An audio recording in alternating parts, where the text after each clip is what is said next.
তাহলে আজকে revision second paper অধ্যায় 3 নাম কি পরিমাণগত রসায়ন। তোমার প্রবলেম হবে না, কারণ এটা তো mathematical previous chapter, Bangla English issue হওয়ার কথা না। আচ্ছা, তো হচ্ছে গিয়ে চ্যাপ্টার 3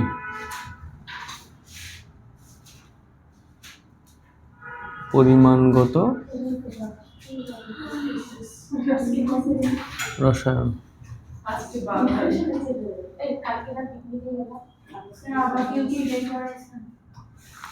তুমি?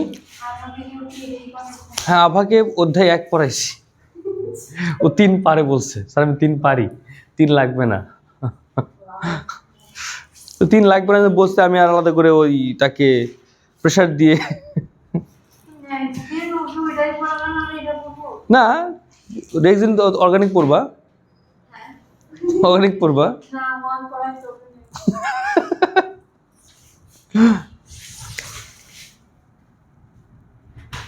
ঠিক আছে, পড়াবো, সমস্যা নাই।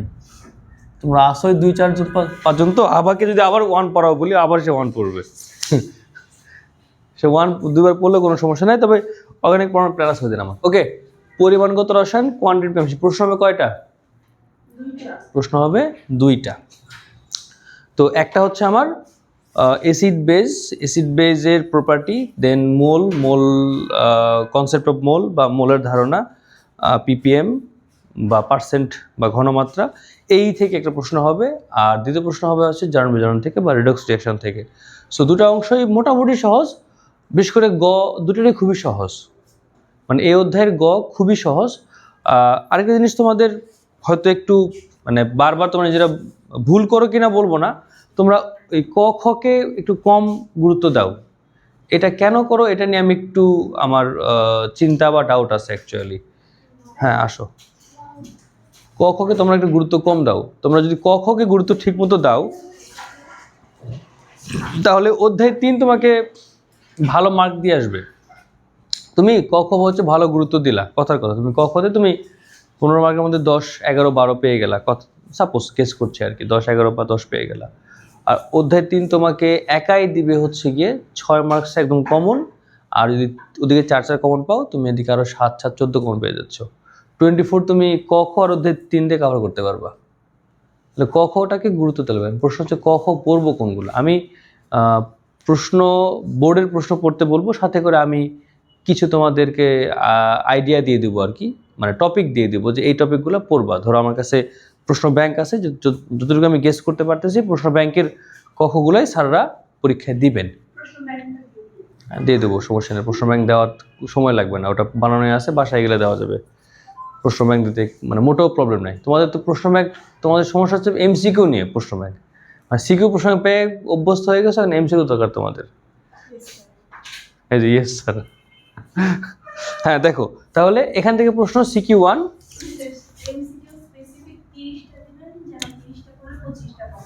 একদম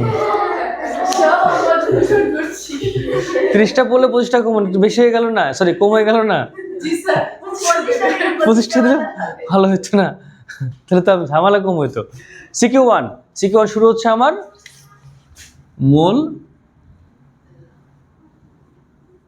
মোলের ধারণা। তুমি কি লিখবা? মোল অ্যান্ড কনসেপ্ট অফ মোল। মোল বলতে আমরা কি বুঝি? মোল কাকে বলে? এটা বললে মার্কস কম দিবে। তারপর এটাও অ্যাকসেপ্টেবল, যেটা হচ্ছে যদি কোনো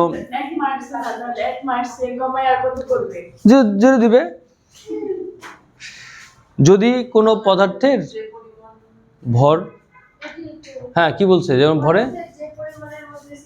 আচ্ছা বললাম তো, ঠিক আছে। আর একটা হচ্ছে কোনো পদার্থের আণবিক বা পারমাণবিক ভরকে গ্রামে প্রকাশ করলে যে পরিমাণ পদার্থ পাওয়া যায় সে পরিমাণকে ওই পদার্থের মোল পরিমাণ বা 1 মোল বলে আর কি। এটা একটা সংজ্ঞা আছে, তো এটা আমরা গ্রাম ইকুইভ্যালেন্ট বলি। তো তুমি লেখো মোল অ্যান্ড কনসেপ্ট অফ মোল লেখো। তাহলে এখানে n = কি পাচ্ছি আমি? W/m V/22.4 লিটার, দেন n/na আর SV/1000। আমরা এই লাস্টটা বেশ কিছু জায়গায় ইউজ করবো আর কি, এটা আমাদের ব্যবহার করতে হবে বেশ কিছু জায়গাতে, এটা আমাদের আছে। আচ্ছা, তো তো এর বাইরে এখানে কিছু সংজ্ঞাও পড়তে হবে। সংজ্ঞাগুলো কি? দ্রবণ নিয়ে। একটু পরে দ্রবণে যাচ্ছি আমরা, তার আগে একটু কথা বলে ফেলি। একটা হচ্ছে প্রাইমারি স্ট্যান্ডার্ড সাবস্টেন্স, একটা হলো সেকেন্ডারি স্ট্যান্ডার্ড সাবস্টেন্স। এইগুলোর আইডিয়া আছে? এগুলোর সংজ্ঞাও আসতে পারে, এমসিকিউ আসতে পারে। প্রাইমারি স্ট্যান্ডার্ড সাবস্টেন্স বাংলায় প্রাইমারিই বলে, অ্যাকচুয়ালি মানে প্রাথমিক নাম প্রাইমারিই বলে, ওটার বাংলাও প্রাইমারি উচ্চারণ হয়। ওই ধরনের পদার্থ যেগুলোর বিশুদ্ধ অবস্থায় পাওয়া যায়। কী অবস্থায় পাওয়া যায়? অবস্থায় পাওয়া যায়, ওজন করার সময় ও নিক্তির সাথে বিক্রিয়া করে না, বাতাসের সাথে বিক্রিয়া করে না, এবং দীর্ঘ সময় ঘনমাত্রা অপরিবর্তনীয় থাকে। মানে সহজ বাংলা ভাষায় বললে যেগুলো ভালো, ঠিক আছে, বিশুদ্ধ অবস্থায় পাওয়া যায়, মানে পিওর ফর্মে পাওয়া যায়, and don't react with the waving machine or waving materials, doesn't react with oxygen, and keep long time with their preservation or keep long with the concentration. এসবগুলো ফলো করে বলছেন প্রাইমারি স্ট্যান্ডার্ড সাবস্টেন্স। এগুলো কোনগুলো? এগুলো হচ্ছে আমার যেগুলোতে আমার কার্বন বেস কম্পাউন্ড আছে, সেগুলো হচ্ছে প্রাইমারি সাবস্টেন্স। যেমন মনে করো sodium carbonate Na2CO3, sodium bicarbonate NaHCO3, oxalic acid C2H2O4, বা মনে করো ইথানিক অ্যাসিডও হয়, ইথানিক অ্যাসিড বেশি ইউজ করি না আমরা, বাট হয়। আবার K2Cr2O7। টেকনিকটা হলো যেখানে তুমি ওই সি দেখবা, ইংলিশ লেটার সি দেখবা, সেগুলো হচ্ছে প্রাইমারি সাবস্টেন্স। এক্সেপশন একটা হচ্ছে HCl। HCl সি থাকার পরেও সে সেকেন্ডারি স্ট্যান্ডার্ড সাবস্টেন্স। কথা বুঝতে পারছো? আচ্ছা, আর এই সেকেন্ডারি সংজ্ঞা আসলে কি দিবা? যেগুলো বিশেষ অবস্থায় পাওয়া যায় না, যেগুলা ওজন করার সময় নিঃশ্বাসে বিক্রিয়া করে ফেলে, যেগুলা বাতাসের অক্সিজেনে বিক্রিয়া করে ফেলে, বা যেগুলো দীর্ঘ সময় ধরে ভালো থাকে না, এদেরকে বলছি আমি সেকেন্ডারি স্ট্যান্ডার্ড সাবস্টেন্স। যেগুলো বাকি সবগুলোর মধ্যে এগুলো পড়ে। ধরো ফর এক্সাম্পল মনে করো NaOH বা HCl বা H2SO4 বা KMnO4, এই সবগুলো মোটামুটি আমার হচ্ছে গিয়ে সেকেন্ডারি সাবস্টেন্স। এটা সংজ্ঞা এমসিকিউ দুই ক্ষেত্রে আসতে পারে, আমরা ওই সবটা নিয়ে কথা বলছি। এরপর আস হচ্ছে কি, কোথায় সি নাই? ওই যে সি আছে, সি লেটার, সি অক্ষর, সি কি অক্ষর। আচ্ছা, এখন আসা হচ্ছে গিয়ে মোলার দ্রবণ ও ঘনমাত্রা। মোলার দ্রবণ কি? মানে 1 লিটার, হ্যাঁ এখানে কথা বলবা তাপমাত্রা, যদি সংজ্ঞা চলে আসে তোমার সংজ্ঞাতে মার্ক কম পাও, কারণ তোমরা ওখানে তাপমাত্রা চাপ এই কথাগুলো উল্লেখ করো না, তাপমাত্রা চাপ উল্লেখ করো না। মোলার সলিউশনে তুমি কি বলবা? At fixed temperature for 1 liter solution, if there is a 1 mole substance is present, is called molar solution। বা যদি নির্দিষ্ট তাপমাত্রায় 1 লিটার দ্রবণে যদি 1 মোল দ্রব থাকে, তখন তাকে বলবো আমরা কি বলি? মোলার দ্রবণ। কথা বুঝতে পারছো? তো মোলার দ্রবণের বেশ কিছু ভাগ আছে আমার। একটা হচ্ছে মোলার দ্রবণ, নিজেই মোলার দ্রবণ, যেটা হলো সেমি মোলার দ্রবণ, সেমি মোলার দ্রবণ, দেন কি ডেসিমোলার দ্রবণ, দেন কি সেন্টিমোলার দ্রবণ, আর হচ্ছে গিয়ে মিলি। এগুলো মানগুলো মনে আছে? 0.5 m, 0.1 m, 0.01 m, 0.001 m। এগুলো আমার ম্যাথমেটিক্যালি আমাকে হেল্প করবে। পরীক্ষায় সরাসরি সংজ্ঞা আসার চান্স খুব বেশি নাই, কিন্তু ম্যাথমেটিক্যাল আমাকে হেল্প করবে এই ভ্যালুগুলো। কথা বুঝতে পারছো? এর বাইরে সংজ্ঞা পড়ে রাখবা মোলাল দ্রবণ, মোলাল দ্রবণ বা মোলাল সলিউশন, আর পূর্ব হচ্ছে নরমাল দ্রবণ। তোমাদের আমি এগুলো দিচ্ছি মানে এই না স্যার আমাদের এগুলো দিল, আমি বাসায় রেখে দিলাম, খাতাটা বাসায় রেখে, মানে খাতা বিছানার নিচে রেখে দিলাম বা বালিশের নিচে রেখে দিলাম, দিয়ে বালিশের উপর ঘুমাইলাম, তাইলে আমার মাথায় ঢুকে যাবে, এরকম না, বাসায় গিয়ে একটু পড়তে হবে এগুলা। কারণ রিভিশন ক্লাস মানে আমি তোমাকে একদিনে ফুল চ্যাপ্টার ডিসকাস করে দিচ্ছি, কথা বুঝতে পারছো? তো মোলাল দ্রবণ কি? মোলাল দ্রবণ হচ্ছে 1 কেজি পানিতে, 1 কেজি পানিতে বা 1 কেজি সলভেন্টে যদি 1 মোল পরিমাণ দ্রব্য থাকে তখন তাকে বলছি আমি মোলাল দ্রবণ। কথা বুঝতে পারছো? এখানে ছিল 1 লিটার দ্রবণ আর ওখানে হচ্ছে 1 কেজি পানি, মানে পানির পরিমাণটা ফিক্সড, মানে আমার ওই দ্রাবকটা ফিক্সড। তুমি এখানে যা খুশি দাও না কেন, তোমার যখন 1 কেজি পানি ফিক্স করে দিলা, 1 কেজি পানি তুমি তার মাঝে দিলাম মনে করো 106 গ্রাম NaCO3, তাহলে এটা হচ্ছে আমার সোডিয়াম কার্বনেটের একটা মোলাল দ্রবণ। এই দ্রবণের কিন্তু আয়তন 1 লিটার নাই, কত 1106 হয়ে গেছে, কথা বুঝতে পারছো? বেড়ে গেছে। আর বাট এখানে কিন্তু পরিমাণটা ফিক্সড, মানে তুমি পানি আর লবণ মিলে 1 লিটার বানাইতা। আমি যে এক্সাম্পলই দিই, মনে করো তুমি এখন করতে হচ্ছে 9 তো না 8 হবে 896 94, দেখো জাস্ট ফর এক্সাম্পল দিচ্ছি আর কি, 894 প্লাস 106 মানে 1 লিটার Na2CO3 দ্রবণ, মানে আমার পানি আর লবণ মিলে যেন 1 লিটার হয়, এটা হচ্ছে আমার মোলার দ্রবণ। মোলার দ্রবণ। আর মোলাল হচ্ছে পানি ফিক্সড, অলরেডি পানি 1 লিটার ফিক্সড, তার মাঝে আমি 1 মোল পরিমাণে দ্রব্য যোগ করছি। তাহলে এখানে তাপমাত্রা ইস্যু না, বলতে হবে 1 লিটার দ্রাবকে 1 মোল পরিমাণ দ্রব্য থাকে, তখন তাকে বলছি আমি মোলাল দ্রবণ। আর নর্মাল দ্রবণ হচ্ছে এখানে নির্দিষ্ট তাপমাত্রায়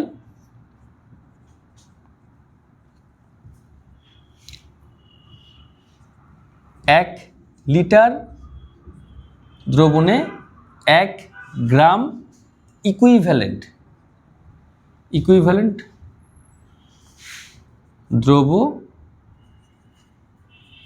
থাকলে তাকে নর্মাল দ্রবণ বলা হয়। তুমি কি লিখবা? In at fixed temperature if there is a 1 gram equivalent substance is present in 1 liter solution is called 1 normal. তো এখন গ্রাম ইকুইভ্যালেন্টটা কি? What is gram equivalent? Gram equivalent এটা মানে কি? এটা কয়জন শুনছো? শুনছিলা যে আণবিক ভরকে তুল্য সংখ্যা দিয়ে ভাগ করলে যে পরিমাণটা পাওয়া যায়, তাহলে আণবিক ভর ভাগ হচ্ছে গিয়ে তুল্য সংখ্যা। এখন তুল্য সংখ্যা বের করার জন্য বেশ কিছু নিয়ম আছে, বাট আমরা আপাতত মনে রাখি যে কয়টা হাইড্রোজেন অথবা মানে হাইড্রোজেনকে যুক্ত করতে পারে বা হাইড্রোজেনকে মানে সরিয়ে ফেলতে পারে, ওই সংখ্যাটা তুল্য সংখ্যা বললে মোটামুটি কাজ হয়ে যায় আমাদের। আমরা ওদিকে অত ডিপে যাচ্ছি না। ফর এক্সাম্পল মনে করো তোমার যদি বলা হয় NaOH এর কথা হবে, NaOH এর ক্ষেত্রে বলতে গেলে NaOH এর তুল্য সংখ্যা 1, তার মানে 40/1 করলে 40, এর 40 গ্রামই তার জন্য 1 মোল, 40 গ্রামে তার জন্য 1 গ্রাম ইকুইভ্যালেন্ট। কথা বুঝতে পারছো? আর যদি সালফিক অ্যাসিড বলো সেক্ষেত্রে বলতে হবে H2SO4 এর জন্য বাই 2 করলে 98/2 মানে 49। এই পরিমাণটা হচ্ছে গ্রাম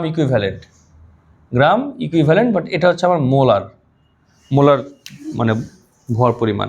তাহলে এই ক্ষেত্রে আমার মোলার পরিমাণটা বেশি, গ্রামটা কম, বাট যদি সমান হয়ে গেলে যে পরিমাণ তোমার আণবিক ভর সেই পরিমাণটাই গ্রাম ইকুইভ্যালেন্ট।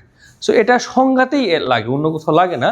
আমি তারপর একটু ব্যাখ্যা দিলাম বোঝার জন্য। তাহলে এই হচ্ছে আমার মোলার দ্রবণের ঘনমাত্রা এবং তাদের সংজ্ঞাভিত্তিক ব্যাপার। আর কোনো প্রশ্ন আছে?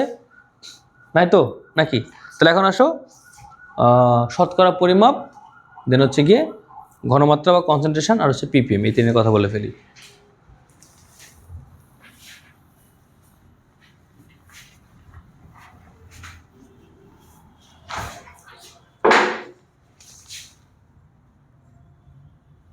দ্রবণের ঘনমাত্রা তুমি কি লিখবা? Concentration of solution. কি কি আছে এখানে? পার্সেন্ট W/V, এটা পড়েছো, শতকরা পরিমাপ যেটা বলে। নাম্বার 2 কি আছে? মোলার ঘনমাত্রা মানে ওই যে 1m বলি আমরা, m। তুমি ওটা লিখবা মোলার কনসেন্ট্রেশন। আর নাম্বার 3 কি আছে বলো, নাম্বার 3 কি আছে?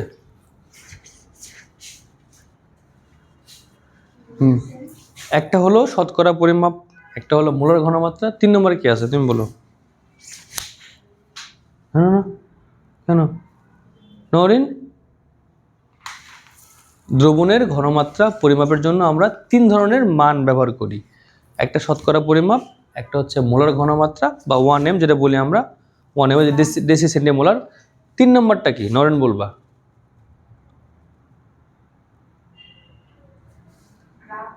গ্রাম। কেন? হাই হাই হাই, কে পারবা?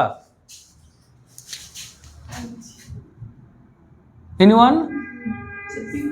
ppm।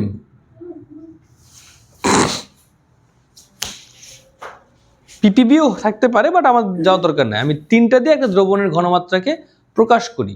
এদের মাঝে কি করতে হবে এখন? পরিবর্তন করতে হবে বা এদের মাঝে ইন্টারচেঞ্জ করতে হবে। শতকরা থেকে ঘনমাত্রা ppm করতে হবে। তো আমি দেখাই দিই, সূত্রগুলো লিখে নাও।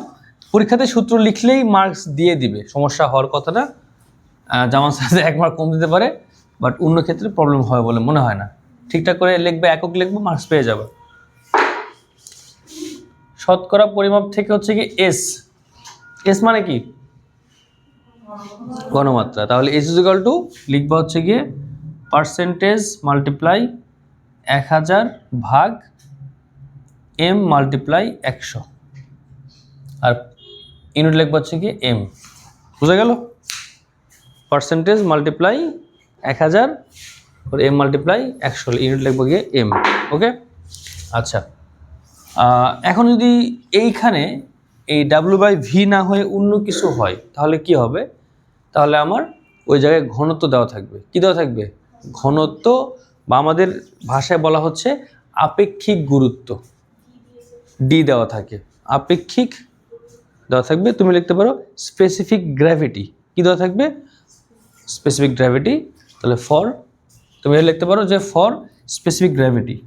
আর তোমরা লেখো আপেক্ষিক গুরুত্ব দেওয়া থাকলে তখন এস ইকুয়াল টু হবে পার্সেন্টেজ মাল্টিপ্লাই ওই ডি মাল্টিপ্লাই 1000 এম মাল্টিপ্লাই 100। তো এই হচ্ছে আমার শতকরা পরিমাপ থেকে কি নির্ণয়? ঘনমাত্রা নির্ণয়। আচ্ছা, পরে আসা হচ্ছে কি এস থেকে ppm। কি করব? ফর্মুলা একই formula, ppm is equal to S multiply M multiply 10⁶/1000। একক হচ্ছে মিলিগ্রাম পার লিটার। এটা দিলে মার্কস পাবা, কোনো সমস্যা নাই, ভয় পাওয়ার কিছু নাই। বুঝতে পেরেছো? ভয় পাওয়ার কিছু নাই, মিলিগ্রাম পার লিটার দিয়ে দিও তাহলে হবে। তবে যদি এটা লিখো তাহলে মার্কস কম দিবে। দেখো এস মাল্টিপ্লাই এম মাল্টিপ্লাই 1000, তাহলে মার্ক কম দিবে। কারণ এটা আমরা আসলে ওই ঐকিক নিয়মে শর্টকাট, মানে ছোট করে লেখা আর কি। ঐকিক নিয়ম ধরে ছোট করে পরে ছোট করে লেখা, তো এটাকে আর ছোট না করাটাই ভালো। তুমি বুঝতে পারছো? কারণ আমি মিলিগ্রাম পার লিটারটাকে মিলানোর চেষ্টা করছি, তো এই জন্য আমি আসলে এই ফর্মুলা অ্যাপ্লাই করছি। এই হলো ব্যাপার। আচ্ছা, এখন যদি প্রশ্ন পরীক্ষা করে ফেলে যে এস থেকে পার্সেন্টেজ থেকে ppm করতে হবে, কি করবা?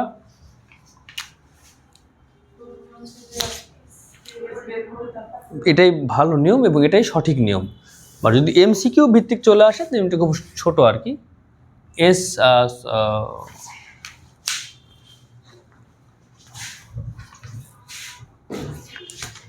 পার্সেন্টেজ টু ppm, তাহলে এই ppm মানে হচ্ছে পার্সেন্টেজ মাল্টিপ্লাই 10⁴। এটাই অ্যান্সার, কিছু লাগবে না। যদি এমসিকিউতে অ্যাপ্লাই করতে চাও তাহলে এটা ইউজ করতে পারো, কিন্তু এটা অন্য কোথাও ইউজ করো না, তাহলে মার্ক দিবে না। কারণ বললো না যে মার্ক কম দিবে, মার্ক কত কম দিবে, তাই না? মার্কই দিবে না। ঠিক আছে, তাহলে এই গেল আমার ঘনমাত্রা বিষয়ক প্রশ্ন, যেটা আমার গতে আসার চান্স অনেক বেশি। গতে আসার চান্স অনেক অনেক বেশি, এটা কথা বুঝতে পারছো? আচ্ছা, গতে আর কি আসতে পারে? গতে আর আসতে পারে হচ্ছে গিয়ে ইন্ডিকেটর বা নির্দেশক। ইন্ডিকেটর অথবা নির্দেশক, এটাও গতে আসতে পারে। আমরা কয়টা ইন্ডিকেটর পড়বো এটা তোমাদের হোমওয়ার্ক, অ্যাকচুয়ালি এটা তোমাদের হোমওয়ার্ক। আমরা ইন্ডিকেটর কয়টা পড়বো? 3টা পড়বো। পরীক্ষা, হ্যাঁ ওটা বলে দিচ্ছি আমি, পরীক্ষাতে যদি আসে 3টা ইন্ডিকেটরই থেকে আসবে, খুব মানে চেঞ্জ হওয়ার কোনো অপশন নাই। আমার আছে 3টা ইন্ডিকেটরের পেপার, 3টা থেকে আসতে পারে। তোমাদের হোমওয়ার্ক বাসায় গিয়ে ওই 3টা ইন্ডিকেটর তোমাদের বইতেই সুন্দর করে দেওয়া আছে ল্যাঙ্গুয়েজগুলো, আমি একটু বইটা ধার নিচ্ছি। ফিগার আমি যেটা করলাম ওই ফিগার ড্র করো, আর লেখা যে পড়াটা, এই পড়াটা বই থেকে পড়ে নিবা। এই পড়াটা এইখানে খুব সুন্দর করে দেওয়া আছে কথাগুলো, সবটা লেখার দরকার নাই, যতটুকু পারো। তীব্র অ্যাসিড তীব্র ক্ষার, আর আগে দেওয়া তীব্র অ্যাসিড মৃদু ক্ষার দেওয়া আছে, এর জন্য লেখা দেওয়া আছে। তুমি এখানে কিছু মূল কথা লিখে, হয়তো একটা বিক্রিয়া লিখে তোমার যে মেইন অ্যান্সারটা, যে উপযুক্ত নির্দেশক কোনটি, which one is the most effective indicator, ওই কথা লিখে দিবা। এটা একটা অংশ। তীব্র ক্ষারে এটা একটা অংশ, তীব্র ক্ষারে একটা অংশ। তুমি যদি এই অংশটুকুকে ছোট করেও লিখো তাহলে ফুল মার্কস পাবা। সবটা লেখার দরকার নাই, ছোট করে লিখবা, তোমার মূল কথাটা লিখবা। যদি বিক্রিয়া তাই বিক্রিয়া লিখবা, যে থাকবে ওটা লিখবা। এখানে বিক্রিয়া দেওয়া আছে সোডিয়াম কার্বনেট, বিক্রিয়া আসছে অক্সালিক অ্যাসিড, তুমি এটা লিখলে মার্ক দিবে? চেঞ্জ করতে হলে এখানে চেঞ্জ করবা। হ্যাঁ, এই বিক্রিয়াটা একটু আমাকে দাও। এই বিক্রিয়া না লিখলেও খুব বেশি সমস্যা নাই, বুঝতে পারছো? এই বিক্রিয়াগুলো না লিখলেও প্রবলেম তেমন নাই, বাট তোমাকে এই বিক্রিয়া লিখতে হবে। লিখে বলতে হবে যে এই দ্রবণটি অম্লীয় দ্রবণ বা ক্ষারীয় দ্রবণ বা নিরপেক্ষ দ্রবণ। কথা বুঝতে পারছো? দেন তারপরে তুমি উপযুক্ত যে নির্দেশক হতে পারে সেটা কি হতে পারে সেটা হচ্ছে ফিনাপথেলিন, হতে পারে মিথাইলেট, লিখতে হবে। কথা বুঝতে পারছো? তোমাদের হোমওয়ার্ক এই 3টা জিনিস চাইলে তুমি বোর্ডে গিয়েও বোর্ডের উত্তর খুঁজে বের করে সলভ করতে পারো, অথবা নিজের মতো করে লিখতে পারো। 3টাই লিখে নিয়ে আসবো, আগামী মঙ্গলবার তোমাদের আমি চেক করব। বুঝতে পারছো? মঙ্গলবারে কলেজ খোলা, আজকে কলেজ বন্ধ, সোমবারে তো খোলাই।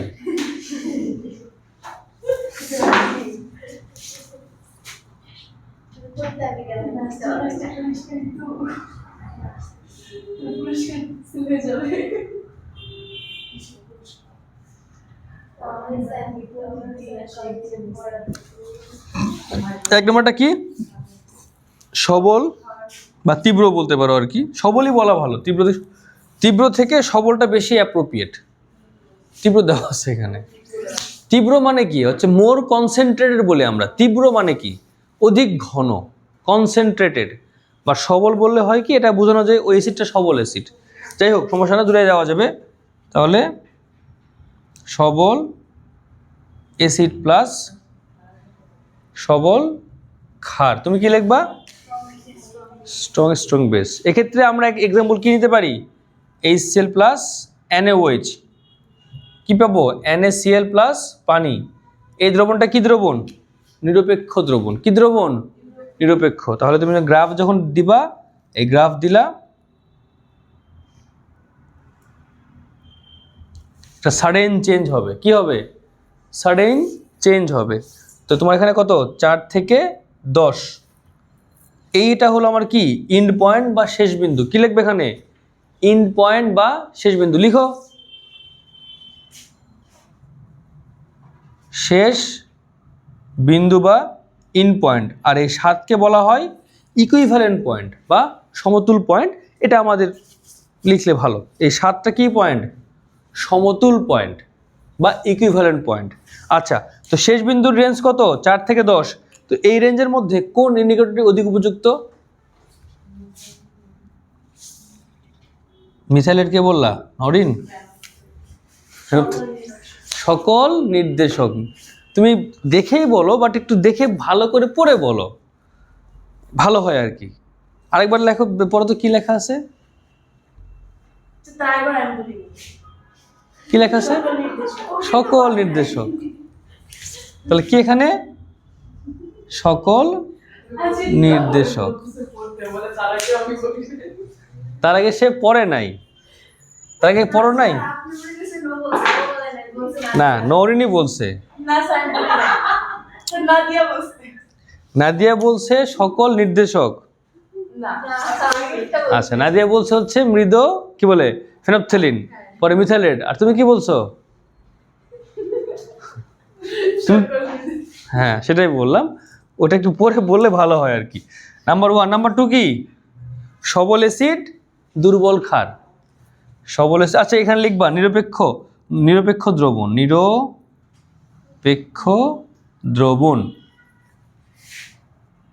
সবল অ্যাসিড প্লাস দুর্বল ক্ষার, যেমন HCl আর হচ্ছে কি NH4OH, NH4Cl প্লাস পানি। এটা হচ্ছে ক্ষারীয় অম্লীয় দ্রবণ। হ্যাঁ অম্লীয় দ্রবণ, অম্লীয় দ্রবণ। তাহলে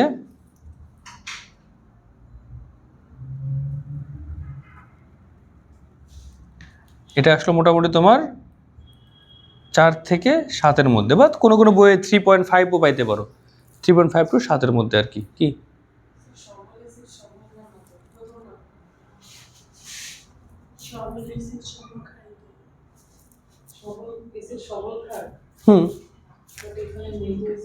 বইয়ের সাথে মিলাইনি তো আমি, বইয়ে এটা দেওয়া আছে 3 নম্বরে,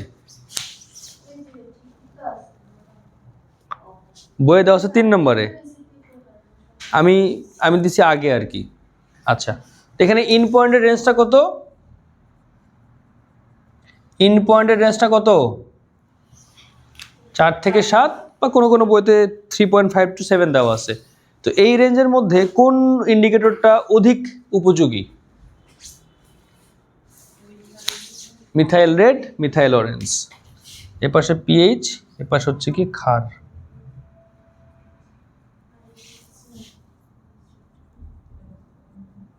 মিথাইল রেড বা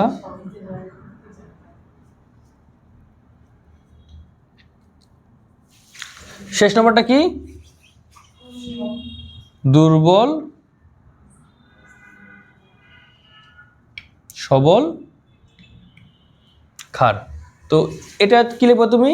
উইক অ্যাসিড, স্ট্রং বেস। ধরো H2C2O3 প্লাস NaOH, কি পাবা?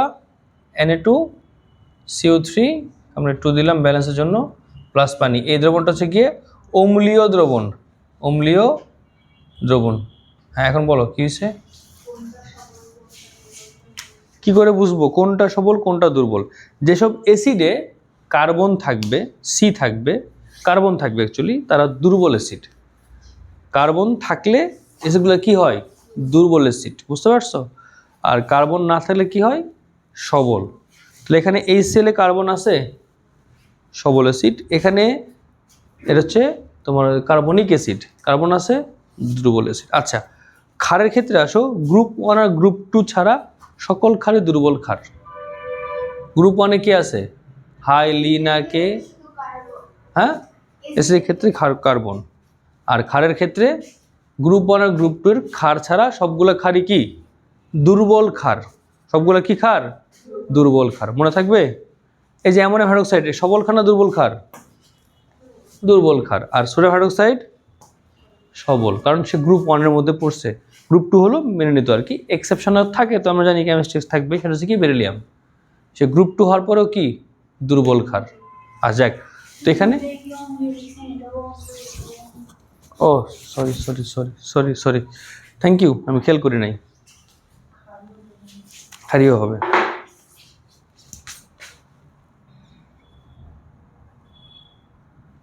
ক্ষারীয় দ্রবণ। তুমি লিখবে হচ্ছে কি বেসিক সলিউশন। তাহলে গ্রাফটা কেমন হবে? এই গ্রাফটা হবে এমন হবে আর কি, 7 থেকে 10 বা 11, 7 থেকে 10 বা 11 এই রেঞ্জের মধ্যে আমার কি হয়? শেষ বিন্দুর রেঞ্জটা পাওয়া যায়। তো শেষ বিন্দুর রেঞ্জ যদি পাওয়া যায়, তাহলে এই জায়গায় আমার কোনটা উপযুক্ত হবে নির্দেশক? ফেনফথেলিন। তো একটু বুঝে নিয়ে লিখবে, এখানে তোমাকে ভালো লিখতে পারলে 3-এ 3 পেয়ে যাবে, কোনো সমস্যা নাই। প্রশ্ন থাকলে প্রশ্ন করতে পারো, প্রশ্ন থাকলে প্রশ্ন করতে পারো।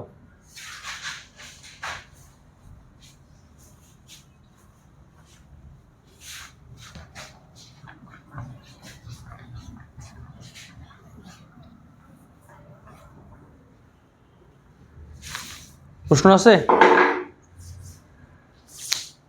Any question? No question. Okay, তাহলে ঘতে কি প্রশ্ন আসবে? ঘতে আসবে হচ্ছে, বলতে পারো স্যার প্রশ্ন নাই কিন্তু লেখাতে শেষ করতে পারিনি।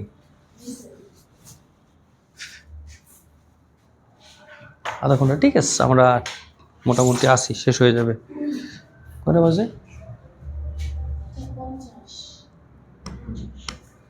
12:20 বাজতে পারে, না সরি 1:20 বাজতে পারে।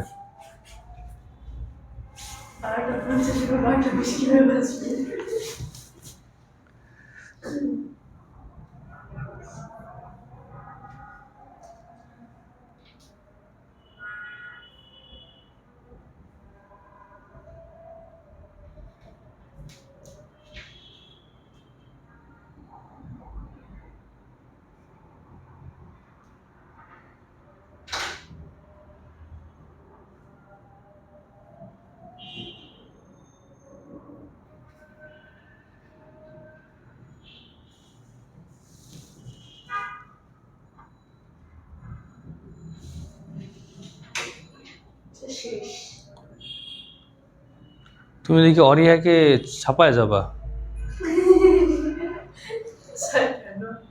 অরিয়া আজকে আসলো না।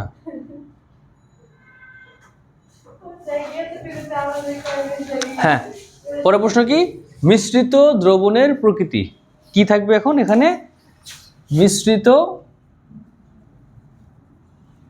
দ্রবণের প্রকৃতি, নেচার অফ মিক্সড সলিউশন। এর ভাগে আমার 3 ধরনের প্রশ্ন আসতে পারে। একটা হচ্ছে তোমার S1V1 = S2V2, এটা আমরা বলি দ্রবণ লঘুকরণ। কি বলি আমরা? দ্রবণ লঘুকরণ। তুমি লিখতে পারো ডাইলেশন ল, দ্রবণ লঘুকরণ বা ডাইলেশন ল। ঠিক আছে, এটা বেশি সহজ একটা জিনিস। এটা আমরা এই জিনিসটা কয়েক হাজার বার করছি। কোথায় করছি? অধ্যায় 2 দ্রাব্যতার যে ম্যাথগুলো ছিল ওখানে এই জিনিসটা কয়েক শবার করছি, কয়েক হাজার বার করছি আর কি। এখানে খুব ঝামেলা কোনো কারণ নাই, এখানে তোমার ওই মোলেরও কোনো ঝামেলা তেমন নাই। আচ্ছা, নাম্বার 2 হচ্ছে অ্যাসিড ক্ষার প্রশমন সূত্র। অ্যাসিড ক্ষার প্রশমন সূত্র তুমি লিখতে পারো অ্যাসিড বেস নিউট্রালাইজেশন ফর্মুলা। তো কি লিখবা? Acid base neutralisation formula. ঠিক আছে, তাহলে এই ফর্মুলা কি আসছে? SAVA/NA = SBVB/NB। এই প্রশ্নটা পরীক্ষাতে মাঝে মাঝে আসে, খুবই রেয়ার অকেশন, খুবই কি রেয়ারলি আসে। ধরো তোমাকে আমি এটা দিলাম, বললাম এখানে আছে NaOH 0.1 m 30 ml, দিয়ে এখানে দিলাম হচ্ছে কি H2SO4, বললাম 0.05 m, কত ml লাগবে? এই বিক্রিয়াটাকে প্রশমন করতে কতটুকু সালফিউরিক অ্যাসিডের প্রয়োজন পড়বে? এই ক্ষেত্রে তুমি এই ফর্মুলা ইউজ করতে পারো, এই ক্ষেত্রে ফর্মুলাটা ইউজ করতে পারো, যদিও এটা খুব সহজ জিনিস আর কি, কারণ বিক্রিয়া দেখা দিলে ফর্মুলা শেষ। H2SO4 + NaOH, সামনে গিয়ে 2, তাহলে এখানে আমার Na2SO4 + পানি, মানে 2 অণু পানি হবে নাকি? 1 2 3 4, হ্যাঁ 2 অণু পানি। আচ্ছা, তো তোমার দেখবো এই জায়গায় দেখবো আমি, তাই না? সব ভ্যালু দেওয়া আছে এখানে। এখানে আমার SA দেওয়া আছে 0.05, VA দেওয়া নাই, আর NA দেওয়া আছে, কত? 1, আর SB দেওয়া আছে হচ্ছে কি 0.1, VB দেওয়া আছে 30 ml, আর NB দেওয়া আছে গিয়ে 2। এখন তুমি ফর্মুলা বসায় দিবা, ম্যাথ হয়ে যাবে। এখানে জটিল কোনো ম্যাথ এটা আসে না। তো এরপরে ঘ নম্বরে যে ম্যাথ, 3 নম্বর ম্যাথ, যে প্রকৃতি নির্ণয়, প্রকৃতি বা নেচার মিক্স করার পরে এখানে তোমাকে অবশ্যই প্রথমত, আমি তো মোল দিয়ে করি, তোমরা মোল দিয়ে করতে পারো, আবার চাইলে কেউ আয়তন দিয়েও করতে পারো। মোল বা আয়তন যার যেটা ভালো লাগে, আমি মোল দিয়ে করি আর কি, এটা পার্সোনাল মানে ব্যাপার। তো আগে বের করবো হচ্ছে মোল। কি বের করবা? মোল। দেন বের করবো হচ্ছে ঘনমাত্রা, দেন পিএইচ। যদি পিএইচ বের করতে বলে পিএইচ বের করবা, না করলে ঘনমাত্রা করলেই হয়ে যাবে। কথা বুঝতে পারছো? যদি ঘনমাত্রা বের করার পরেও তোমাকে মার্কস কম দেয়, তুমি আমার কাছে নিয়ে আসতে পারো, আমি গিয়ে মার্কস খাতা দেখাবো, স্যার মার্কস কম পাইছি আমি এখানে। কমবো কমবে কেন? না, তোমাকে তো সে ব্যাপারে থাকতে হবে কনফিডেন্ট যে না স্যার আমি মার্কস পাবো, মার্কস পাইনি আমি, তখন নিয়ে আসবা। তুমি তুমি দেখা গেলো 4-3 পাইছো, 4-3 পাই খুশি হয়ে গেছো, তাহলে কেন নিয়ে আসবা? ঠিক আছে না? 4-3 মনে করো 4-3 পাইছো, 4-3 পাওয়ার পর মনে করছো যে এখানে তোমার 4-4 পড়ার কথা এবং তুমি সব ঠিক লিখছো, ভুল লিখো নাই, তখন নিয়ে আসবা। কথা বোঝা গেল? আচ্ছা, তাহলে এখন একটা ম্যাথ আমরা দেখি নাকি এখান থেকে, ছোট একটা ম্যাথ দেখি নাই।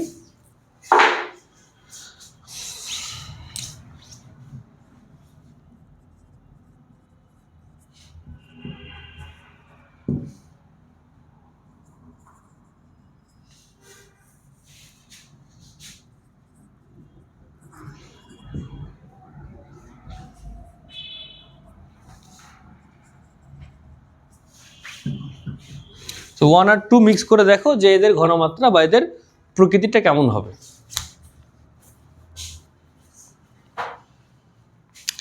দ্রুত করবা, পরে আবার জন্ম নিয়ে একটু কথা বলতে হবে।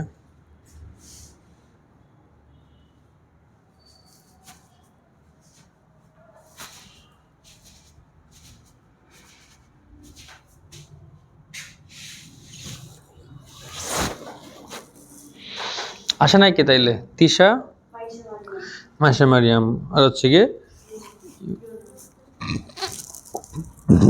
4 জন। অরিয়া আসে নাই, আর নাওয়ার আসে নাই। নাওয়ার যে কখন কোথায় পড়ে আমি নিজেও বুঝি না।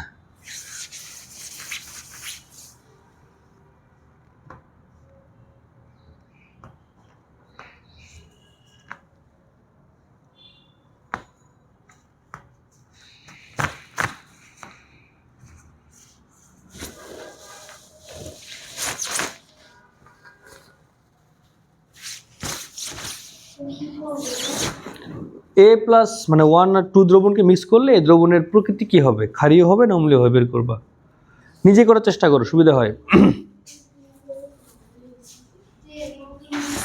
হ্যাঁ হ্যাঁ হ্যাঁ, তাহলে এখানে বিক্রিয়া যদি করো তাহলে H2C2O4 প্লাস NaOH,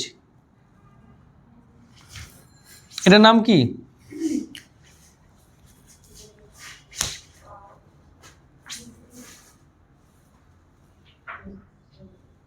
সহজগুলো দেওয়া বাদ দিয়ে কোনগুলো কেন দিচ্ছেন স্যার? এর নাম হচ্ছে অক্সালিক অ্যাসিড। কি নাম? Oxalic acid. পাবো গিয়ে সোডিয়াম অক্সালেট। কি পাবো? Sodium oxalate. সামনে দিব 2। যাও, আমি ম্যাথের অর্ধেক ম্যাথ করে দিলাম। এটা করে বসে আছো? আচ্ছা যাক, আমি মোল দিয়ে করি, কেউ কেউ H+ দিয়ে করে আর কি। তো মোলেরটা দেখা দিচ্ছি। তো NC2H2C2O4 কত আসে?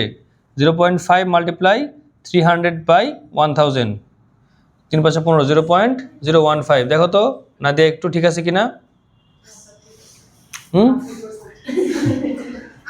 তাও দেখে না একটু, 0 একটু বেশি লিখছি কিনা এটা দেখার বিষয়। আরে বাবা রে, দাও আমাকে দাও। হ্যাঁ, এটা দিয়ে আমি আমার হাতে করি।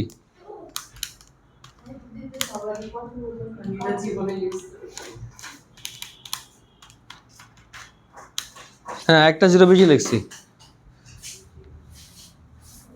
0 ঠিক আছে, তাহলে NaOH 0.25 মাল্টিপ্লাই 500 1000। এটা এবার না দিয়ে বলো কত এটা। হ্যাঁ করবো 1.25, 0.125। দেখো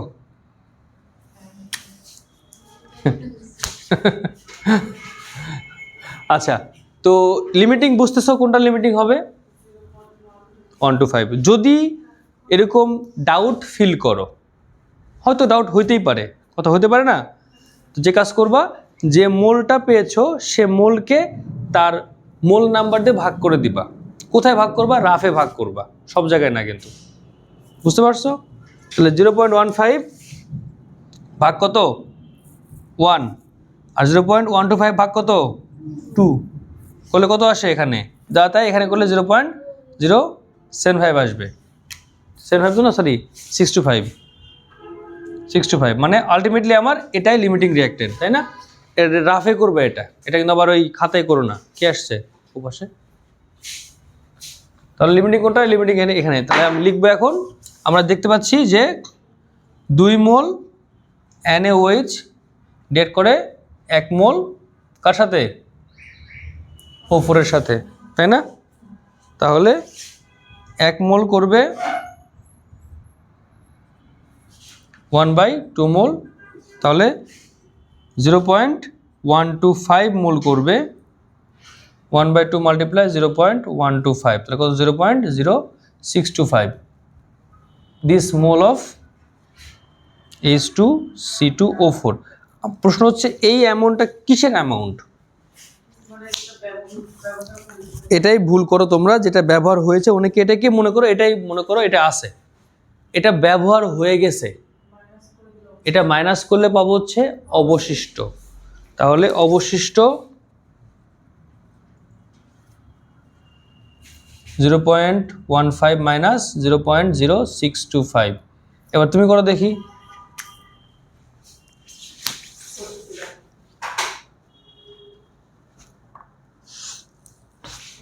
875 নাও, ঠিক আছে? 0.0875। তাহলে এখন এই মুহূর্তে দ্রবণটা কি অম্লীয় হলো? মনে হচ্ছে অম্লীয়। তবে এটাই শেষ করলে হবে না, আমাকে ঘনমাত্রা বের করতে হবে। কি বের করতে হবে? ঘনমাত্রা। তাহলে এখানে S বের করতে হবে। S equal to N multiply 1000 by V। ওই যে আমরা ওই ফর্মুলা ওই কই গেল, এই লিখছিলাম না, SV/1000। তো এটাকে ঘুরায় পেঁচা করলে ওই N 1000 V চলে আসে। তাহলে এখন এখানে N কত N কত পাইছি? 0.0875। 1000 আর V কত? V বলবো নওরিন।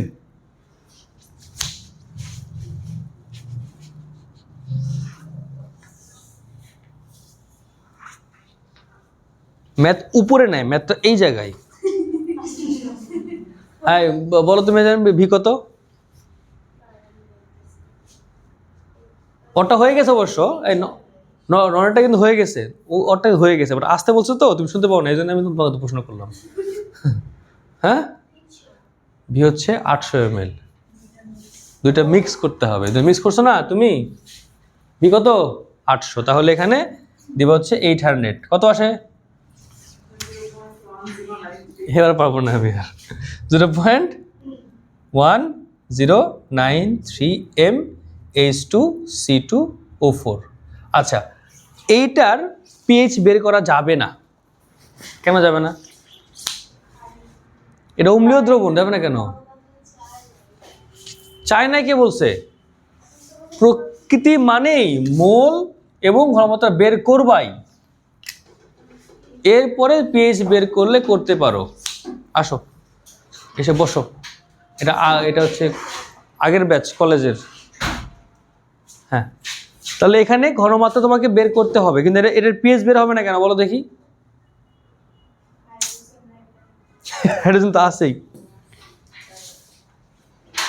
কেন বের হবে না? আর কি বলতে পারবা? কারণ এটা হচ্ছে মৃদু অম্ল। মৃদু অম্লের কে এর মান না থাকলে পিএইচ বের করা যায় না। আচ্ছা, তুমি চ্যাপ্টার 4 পড়ছো না বাফার দ্রবণের ক্ষেত্রে? ওখানে সবগুলোতে কেবি দেওয়া ছিল না? তো কেবি না হলে মান বের করতে পারতাম? ওই মৃদু অম্ল বা মৃদু ক্ষারের ক্ষেত্রে কে বা কেবি না থাকলে পিএইচ বের করা যাবে না। কথা বুঝতে পেরেছো? বুঝতে পারছো? আচ্ছা, এরপর এটার অম্ল ক্ষারক CQ2 কটা বাজে? 1:02। 20 মিনিট লাগবে না আমাদের অবশ্য। আর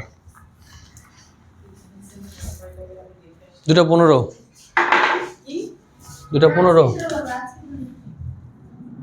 CQ2।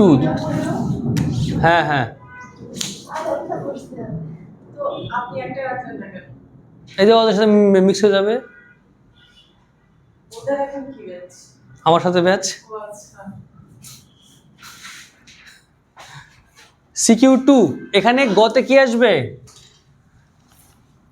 জারণ বিজারণ সমতা। জারণের সমতাকরণ। কয়টা বিক্রিয়া আছে? 10টা। 10টা। তোমরা লিখে নিয়ে আসবো আগামী দিন সবাই সবাই দেখে দেখে লিখে নিয়ে আসো, সমস্যা কি, লিখে আনো, বাট নিজে হাতে লিখে নিয়ে এসো আর কি।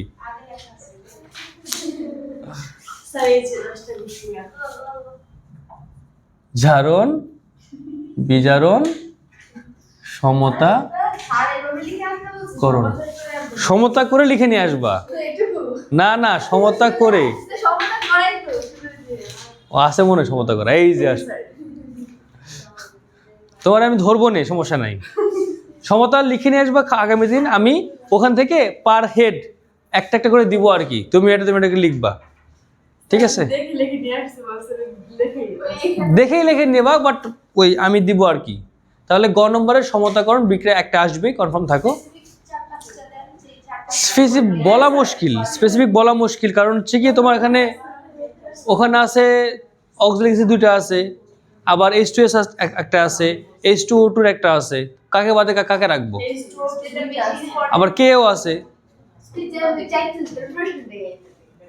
এভাবে তো দেওয়া মুশকিল। কারণ 10টা আছে, শোনো, 10টার মধ্যে 2টা মুখস্থ হয়ে গেছে অলরেডি আমাদের, 10টার মধ্যে 2টা মুখস্থ হয়ে গেছে, 10টাই পড়লে হয়, 12 লাগে না। তোমার সিলেবাসে নাই ওই 2টা, লাস্ট সিলেবাসে নাই, ওই 2টা সিলেবাসে নাই, আয়োডোমিতি নাই।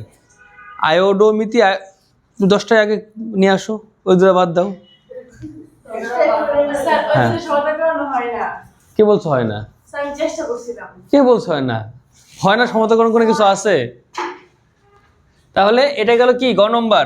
আর ঘতে কি আসবে? ঘতে আসবে যে আয়রনের বিশুদ্ধতা। ঘতে কি আসবে? আয়রনের বিশুদ্ধতা বা পিউরিটি অফ আয়রন। এই ম্যাটটা করে বাসায় চলে যাও। এ আর বি হচ্ছে নমুনা,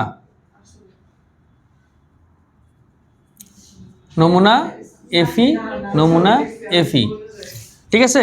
এবি কি? নমুনা এফি কত গ্রাম করে? 10 গ্রাম করে। কত গ্রাম? 10 গ্রাম। আচ্ছা, এখন ম্যাথ শুরু হলো। এই ম্যাথ করবা, আমিও হেল্প করব, সমস্যা নাই। ম্যাথ করে বাসায় যাবা।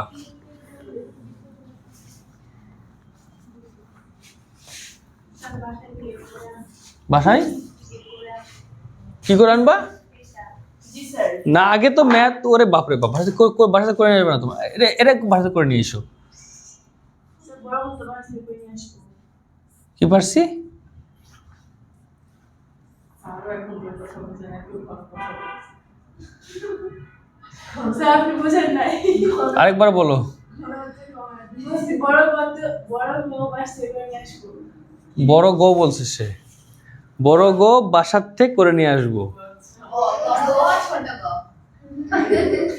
ওই বড় গোটা বুঝতে কষ্ট হয়েছে আমার।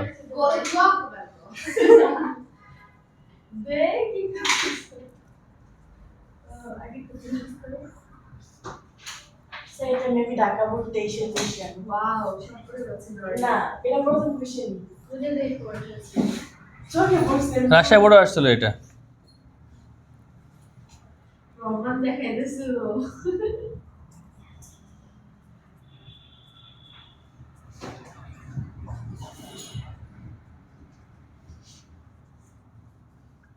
এই হচ্ছে তোমার ম্যাথ।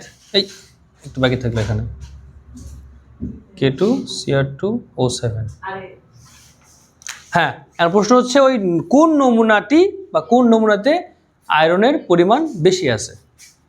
ঘতে কি? কোন নমুনাতে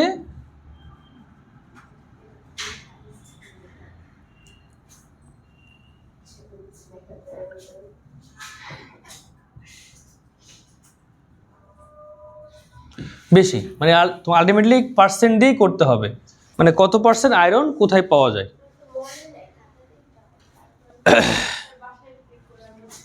হ্যাঁ স্যার। কিভাবে কি দিতে মানে পারি তো মনে নেই। স্যার যে ঘুম থেকে উঠে আসছে। কে? দেখো আমি তো 7:30টায় উঠছি। তো অনেকক্ষণ আগে অনেকক্ষণ উঠছো তো। আমি উঠছি রাত 9টায়, কি আমি সাড়ে সকাল 9টায় উঠছি। উঠতাম না, আম্মু কল দিয়ে উঠাইছে, তাই উঠে পড়তে পারবো। কল দিয়ে মানে তোমার আম্মু কই আর তুমি কই বা এখানে কি আছে? এখানে শুধু রাতের বাবু আসে। বাহ, তো তাহলে পড়াশোনা চাঙ্গে উঠে গেছে। সারাদিন একটু পর পর আধা ঘন্টা পর পর ফোন দেয় এই পরিবারের লোক না, খারাপ আছে। হ্যাঁ হয়েছে, দেখো। আচ্ছা, এই ম্যাথের কন্ডিশনটা কি? এই না দিয়ে দেখো, এই ম্যাথে হচ্ছে তোমাকে বিক্রিয়া করতে হবে দুইটা। কটা বিক্রিয়া করতে হবে? দুইটা বিক্রিয়া। একটা হচ্ছে FeSO4 প্লাস কে। হ্যাঁ, কিসের রিলস? আমার আমার বাচ্চা কাচ্চারা ওরকম রিলস বানায় না। আপনার বাচ্চাকে নাটক করে দেন কি করে? নাটক করে। চেষ্টা করছিল, কাজ হয় নাই। ওই জায়গায় যেই বিরক্ত হয়ে গেছে, আমাদের এখানে করছে মামু স্যার একটা দেয় নাই দিদি করছে হ্যাঁ চলছে আমরা তো বলছি মামু স্যারের চশমাটা 3বার রিটেক নেওয়া হয়েছে উনিও না না, ওই তোরা বানাবা, ওই কি জানি 25 ব্যস্ত তোমার বানাবা তোমরা। স্যার এমন জায়গায় দিয়ে গেছে স্যার জানেন আমরা সাদা জুতা না কালো জুতা সাদা হয়ে গেছে ওয়াও কালো জুতা সাদা হয়ে গেছে সবারটাই গেছে আমি কি আরে সাদা না জুতা মুইছি আসো। সাদা হয়ে গেছে পানি।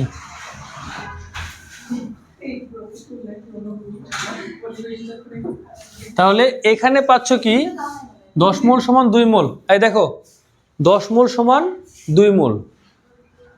আর এটা তুমি এটা দিয়ে একবার এই নমুনা বের করবা, এই নমুনায় আয়রন বের করবা।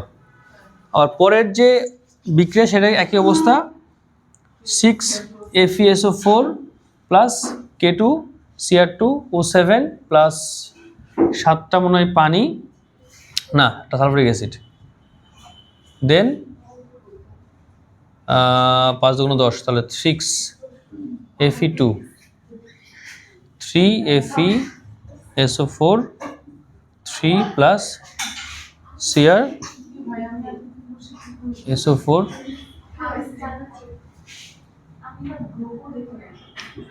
8টা পানি।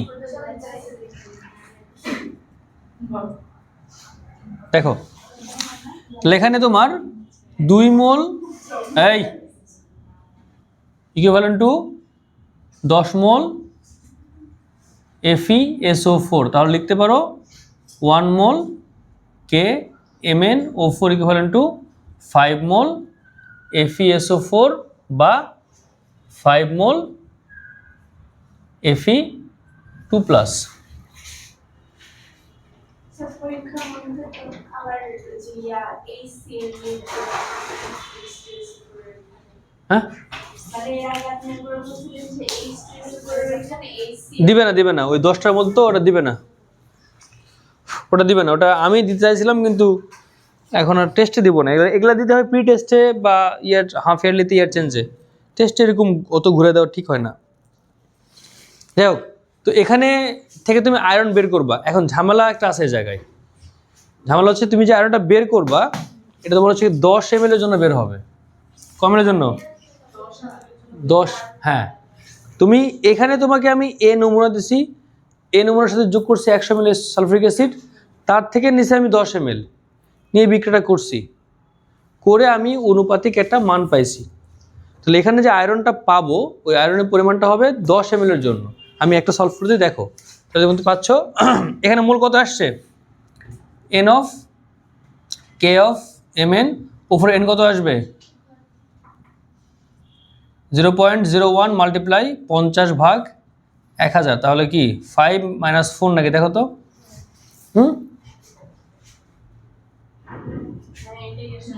আচ্ছা, তাহলে 5 - 4 মোল 5 - 4 মাল্টিপ্লাই 55.85 আমি একবারে করলাম আর কি। এখানে 1 মোল সমান 5 মোল, যারা দেখো 1 মোল মানে 5 মোল, তাহলে পয়েন্ট এত মোল মানে 5 গুণ করে দিব। মোল থেকে গ্রামে নিয়ে আসবো কি আণবিক ভর দিয়ে গুণ করবো, তাহলে মাল্টিপ্লাই করলে কত আসে 0.139 বেশি হয়ে গেল দেখ নাকি? না বেশি হয় না, ঠিকই আছে। কোথায়? এই যে এটার মোল বের করছি যে, তাহলে এত গ্রাম আসছে কি আয়রন আসছে কি 10 ml কয় ml 10 ml তাহলে 100 ml কত হবে 1.39 গ্রাম হবে। তাহলে 10 গ্রাম নমুনার মধ্যে এত গ্রাম আয়রন আছে, কথা বুঝতে পারছো? তাহলে এটা হচ্ছে পার্সেন্ট বের করবা, সেখানে কত পার্সেন্ট বিশুদ্ধ হয়, দেন পরেরটাও সেম ভাবে করবা। আয়রনের আণবিক ভর মানে পারমাণবিক ভর মূল থেকে গ্রামে নিয়ে আসছি, কিভাবে গ্রামে নিয়ে আসবো? ভর দিয়ে গুণ করবো। তো আমি একটা করে দিলাম, বাকিটা করে আমাকে আগামী দিন দেখায়ও। বুঝতে পারছো? ঠিক আছে।